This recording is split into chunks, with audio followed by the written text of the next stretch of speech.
A girl was getting off her horse when her skirt accidentally flipped up. The rich second-generation guy caught a glimpse of her red underwear. At first, he smirked like a seasoned playboy. But suddenly, something fell off. Those weren't panties from his era. Grisha, a spoiled rich boy with zero ambition. His billionaire dad, fed up with his son's debauchery, had shelled out a fortune to hire an entire film crew. Their mission? To give his son a fully immersive time travel experience. They even knocked him out with a tranquilizer dart. When the Grisha woke up, he had become a slave in a landlord's household. Before he could even catch his breath, the overseer grabbed him and started dragging him outside while cursing him out. Why? Because he failed to feed the horses on time. Then, he got lashed, and yes, that was a real whip. No special effects here. This whole place was a meticulously crafted village set from 200 years ago. Think that's just a rotten apple? Nope, it's a hidden camera.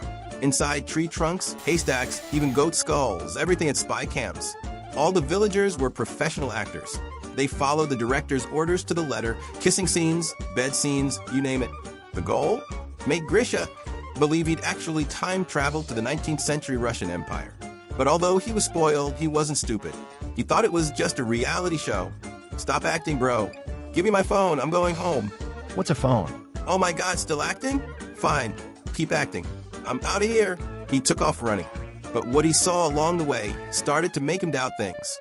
If this was a show, where were the camera crews? Then he saw a real bear at the edge of the village. That did it. He started to believe this might actually be a time travel situation. Soon he was caught and brought back.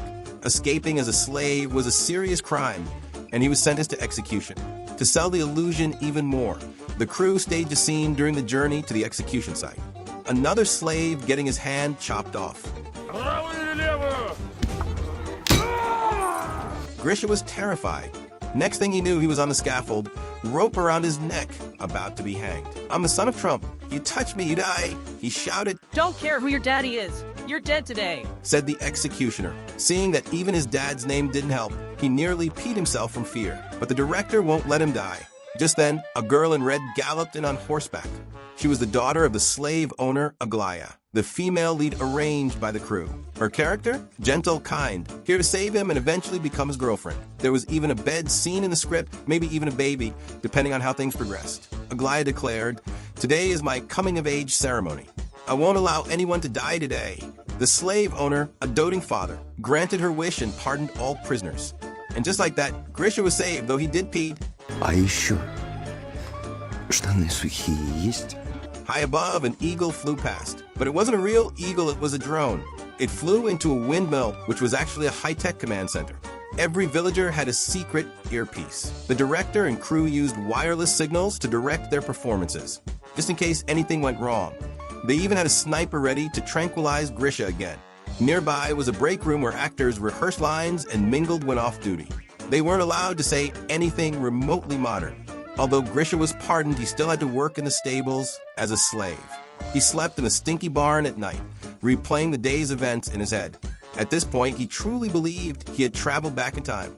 He decided he had to survive and find a way home. But the next day at breakfast, things started falling apart again. This is pig slop. At least give me some meat. There's meat. Eat up. And it wasn't just food. There was no toilet paper. He had to use leaves, grass, whatever he could find. He kept feeling like someone was watching him. And yes, someone was. The crew monitored him constantly. Even when he went to take a shit. In the days that followed, he kept getting scolded or beaten, sometimes for being lazy, sometimes just too slow. Back in his world, he was the one doing the bullying.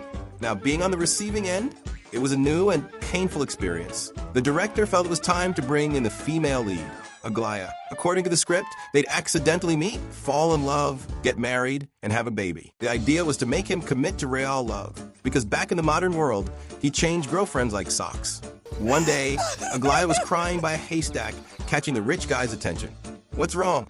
My father wants me to marry an 80-year-old man. The crew expected Grisha to show compassion, maybe comfort her, hold her. But instead, he asked, "Is the old man rich?" Yeah? Then why cry? Marry him, he kicks the bucket in a few years, and all that money's yours. He walked off. The director and his billionaire dad were speechless. This guy had zero empathy and completely went off script. He caught a chicken one day, His fellow slaves warned him it belonged to the master and told him to let it go. But he said he was hungry and wanted meat. He even planned to use the feathers for a pillow. He ate the whole chicken and didn't share a single bite. The director saw an opportunity for a moral test and rewrote the script overnight. Next day, the overseer asked who stole the chicken. If someone confessed, they'd get 10 lashes. If no one confessed, a random scapegoat would get 50. Faced with this test, Grisha stayed silent. The overseer dragged off his fellow as a scapegoat. He was whipped mercilessly but didn't snitch. Everyone thought this would finally trigger Grisha's conscience. But he paid people to take the fall for him so many times back home. He didn't feel a thing, not a shred of guilt, disgusted at the whole scene.